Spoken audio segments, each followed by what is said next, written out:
Ian, how's it going? It's good, man. I'm happy to be here. Good to see How's it you. going, Lenny? Good to see you. So this is the machine that we've been talking and hearing so much about. Yep, this is Project Cyborg, a 2007 Honda TRX 450. Man, she looks beautiful. I'm seeing some things that are really kind of giving me an awe factor, especially the hand controls. I saw the device on the shifter.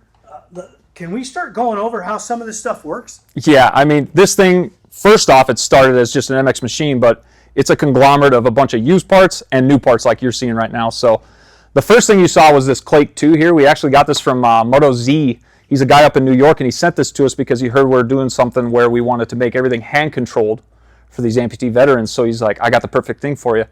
And this is actually a dual master cylinder hydraulic clutch and brake lever. So this operates the rear brake up here. Nice. So is it using the front brake and rear brake at the same time? Or is it just the rear brake when you pull that one lever? Just the rear brake, but what it also does is, you see that little gold knob in there? That actually actuates your clutch for you. So let's say you're using like a conventional clutch, like a Hinson. It will actually pull in the clutch for you so you don't hit the brake and then you kill the engine. Right. Yeah. Right. That's a great deal. Yeah, this thing is pretty cool. And the front brakes work off of? Just the normal front brake lever. Okay. So we do have separation of brakes there, so they can use whichever one. So is this mainly for the amputees that are having issues with a right or a left leg? Or what are we doing for hand or arm dysfunction? So we are doing everything, basically right now it's all based off of leg. Okay. So we tried to incorporate it so that we have one guy who has his right leg so he can still operate the brake. We have another guy who has his left leg so he can still shift. But then we have another guy, Adam, who has both of his legs gone so he can use the hand controls and not have to worry about the feet. But they're still there in case someone wants to use them. Excellent. How does the shifter work? So we have the Pingle shift kit. This came from, I think it was called VAMP. Actually, the guys on the hood, Veteran Adaptive Motorcycle Program. So those guys sent it to us. Yeah. They sent us the Pingle shifter, and it's a quick shifter with a quick shift module in it, and then they sent us the Recluse clutch with it because they go together like a pairing. Nice. So everything is operated up here off of these two buttons, and you'll see it a lot in like drag racing. So a lot of those guys who run the pro drag bikes, correct, they have those on there. A lot of flat track ATV guys use this stuff. Ice racers have these because you can do no lift shifting with it, and it's all paired with that Recluse clutch. So when you use that hydraulic clutch, pop the thing in gear, these guys can let go. They don't have to worry about it. It will stay idling because we got the Recluse Z Start Pro in there. So thanks to those guys, they got everything there, and it goes together very well. Have you been in contact with the Recluse guys, making sure to tell them what you're doing and going over the settings and all of that? I actually haven't talked to Recluse personally, but I did go through their manuals and see what they suggested, and they said for first-time riders on that Z Start Pro system, because it uses all those steel ball bearings and all the centrifugal all the centrifugal force. And I went off of their basic recommendations because this will be the first time any of us have ridden something like that. So we went with like the first recommended setting with everything. I noticed that you have some old school Elkas on there. You were telling me that Nolene serviced them for you and he's got them all valved. How did you come about finding these shocks? They are kind of an ancient piece. Yeah, they're a relic at this point. So they actually came on this machine. It started life in Colorado as just a 07 TRX 450, and then someone built it into kind of an MX machine, and these were the shocks they picked when they were new. So they came on the machine when Jason went and picked this thing up, I think in 2023. And we started getting real curious about what these gigantic bypass valves were for. And so we hit up like Doug Roll and Jed over at Roll Design because they do a lot with Elka. And I was like, what is this thing? And then they kind of explained how the bypass valve works and everything. I said, well, we've had really good luck with Nolene valving shocks for us on our personal race machine. So we thought right off the bat, we're going to send all this stuff to Clark at Nolene because he knows what he's doing with these Elkas. So he built them, and they came out absolutely killer. He does everything internal that you need, and then he adds a few little trinkets like fresh bump stops. Thank you very much. Nice, nice. The shocks are so fresh. You haven't even really had a chance to break them in yet, have you? No, and they're not even valved for me, so I'm not going to go hammer on these things that much, but I have been able to ride it just a little bit. man, are they plush. That's a nice feeling. Rear shock to match. Yep. And the setup on there, done by No Lean as well. Yep, it's the exact same setup. So they got bought as a package, and that's the way they stayed. Cool. Ian, you were telling me in one of the shows that we talked about on the podcast about a modification you were making to the foot peg to keep the feet on the pegs. Do you think you could talk me through that again really quick? Yeah, this actually came about because of Josh Rockcamp. He came up to me, him and Adam kind of said the same thing. He said, the one thing we had a problem with the last time we rode one of these is their feet vibrating across the pegs and coming off. So Josh looks at me and goes, is there a way we could make a bracket with maybe some magnets in it? Because we talked about mountain bike pedals, like the egg beater style pedals, clips, straps, all kinds of things. But what I wanted is they should be able to easily get on and off the machine. Right. So I went and found some ceramic magnets and fit them into these rath nerfs. They just happened to fit perfect between the foot pegs. And then I took a piece of tin and just bent it, just measured it roughly, got it all in there, cut the bolt holes, and then put the magnets down and then clamp them in there with the foot pegs and that piece so they don't go anywhere. And we're going to try to put a steel plate on the bottom of these guys' prosthetics, right, so that it will hold their prosthetic down without vibrating off the peg. That's the goal anyway. And then we can modify from there. If the magnets aren't strong enough, we can try stronger magnets. We can try different boot soles, things like that. Basically, it's an experiment, but this was like the first way we could see keeping them on the bike. Right. Well, while we're standing here talking about this foot peg, this case saver from DRW, that's a pretty big setup. Yeah. And it also offers a lot of protection for the rider themselves, because they're not really going to know if there's an issue down there.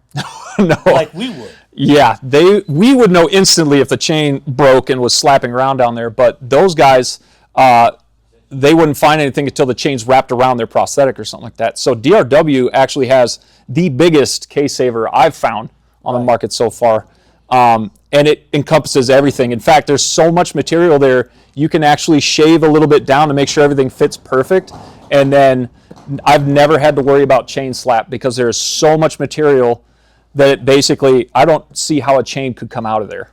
Yeah, exactly. You got a solid swing arm pivot bolt in there. DRW also makes the chassis skid for you. Yep. And they also make your rotor and sprocket guard with your chain guide on your swing arm, right? Yeah, a full complement of protection for these guys. So it goes from the belly skid to the case saver to the chain guide to the chain slide, rotor, sprocket guard, and there's even up underneath, there's a swing arm guard. And it's all poly, which we like because that doesn't tend to stick to rocks like aluminum might. Correct. And it doesn't hold memory like aluminum. So if it hits something, it will glance off it and go back to shape. So at least that's the theory. The theory, yeah, I have seen them get torn up.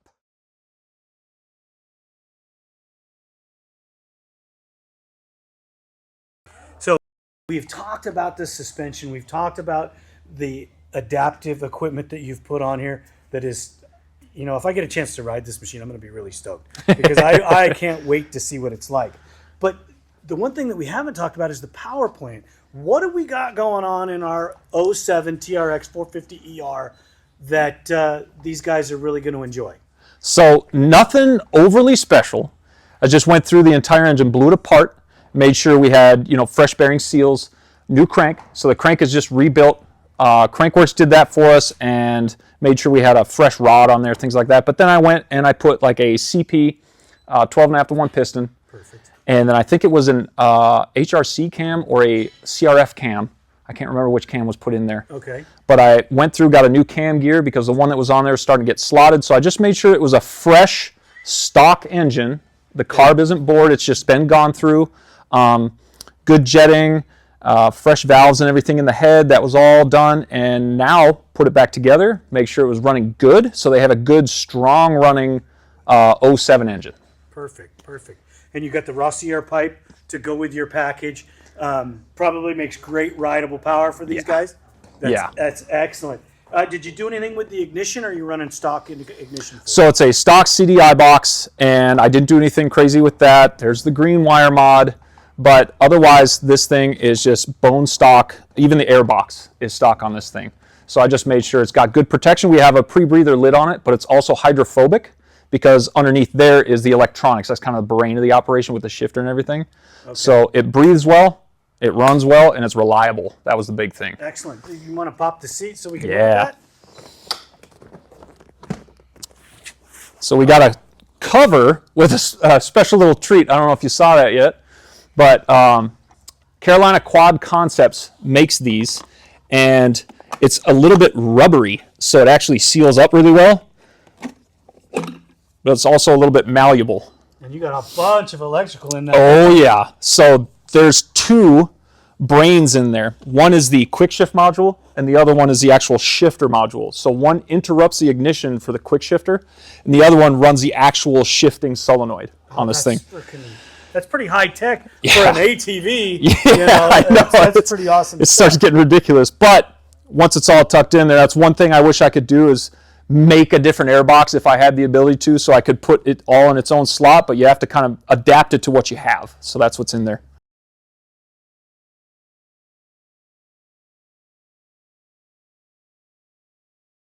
So, Ian, we've talked about our suspension. We've talked about our mods so that these guys will have hand controls. We've covered almost everything. Now you got to explain to me about the tire splines and the Son of tires. I'm not familiar with this brand of tire, and splines are not something that I'm unfamiliar with, but it's not a product that I see all the time. So why don't you give me a rundown on what we got going on here? So these Son of tires, they're kind of newer on the scene than everybody else, and they do get kind of a bad rap, but we figured, we'd reach out to them, see if they'd be willing to help us with tires. And they sent us, I want to say, like 14 sets of tires to make sure everything was covered. They gave us this set right here, their desert set, and no questions asked. He's like, I would love to be a part of that. So we sent the tires, and then we thought about, well, what are we going to do for a run flat system? Everybody's done tire balls or tire blocks, and then tire spine was something I never really thought about, but they're like a tire block, but it's just one continuous piece instead of a bunch of blocks, and then they have one cut in it so you can feed it into the tire so it has a smoother rollout is the idea. Otherwise the foam material feels the same, you use the same lubes to get it into the tire, you pop the wheel in the same, and then you run about the same air pressures in it. So. And we're running a beadlock wheel to make that easier. Yes. So that when you tighten the ring down, it's easier to pop the wheel on and everything. Yeah, it's much easier to use beadlocks than it is rolled lip, especially when you're doing like a run flat. It's much easier to get the run flats in and out, get the tires on and off of beadlock wheels. Plus, we like the added security of that beadlock pinching our bead down so we don't de-bead something at high speed. Yes, if the tire goes bad, the spline breaks down, right, you're going to keep the tire on the deal. Yeah. We ran 500 miles on a set with nothing in them because we just kind of wanted to prove that, hey, maybe these Son Fs aren't as bad as everybody thinks. They get a bad rap. They're not GBC. They're not Maxxis. We get it. But they were willing to send us tires. We're going to put some paces through them and see how they do. And they actually held up for 500 miles with no flats. But when they do go flat, which will happen at some point, especially in these desert environments, those tire spines and blocks we've run, lifesavers. Make sure you at least get to the next pit so you can swap a new one on. That's awesome. So there's some special meaning to your graphics and to this machine. I'm going to step out and let you tell everybody why you built it and a little bit more about our graphics. Thank you very much, man. Yeah.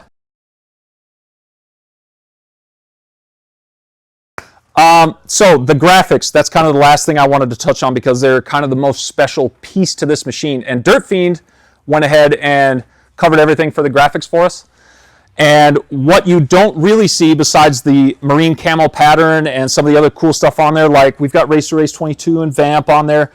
But what Sam at Dirt Fiend did is he went in and he ghosted by hand all of the names of service members who have committed suicide. So, give me a second. That's kind of the reason behind this whole build. So we have a couple friends who are missing their legs, and we have some friends who don't have the use of their limbs. So we wanted to build something as kind of the answer to a joke. When one of them said, I wish I could race out there with you guys. And my other friend Jason, who is another big part of this build, he goes, well, why not? So we started kind of looking around, is there a way to do it? And that's how this machine came to be. So we wanted it to be in honor of everybody that's in the Race to Race 22 book. And we wanted to chase those guys for a change. So that's why we built this machine.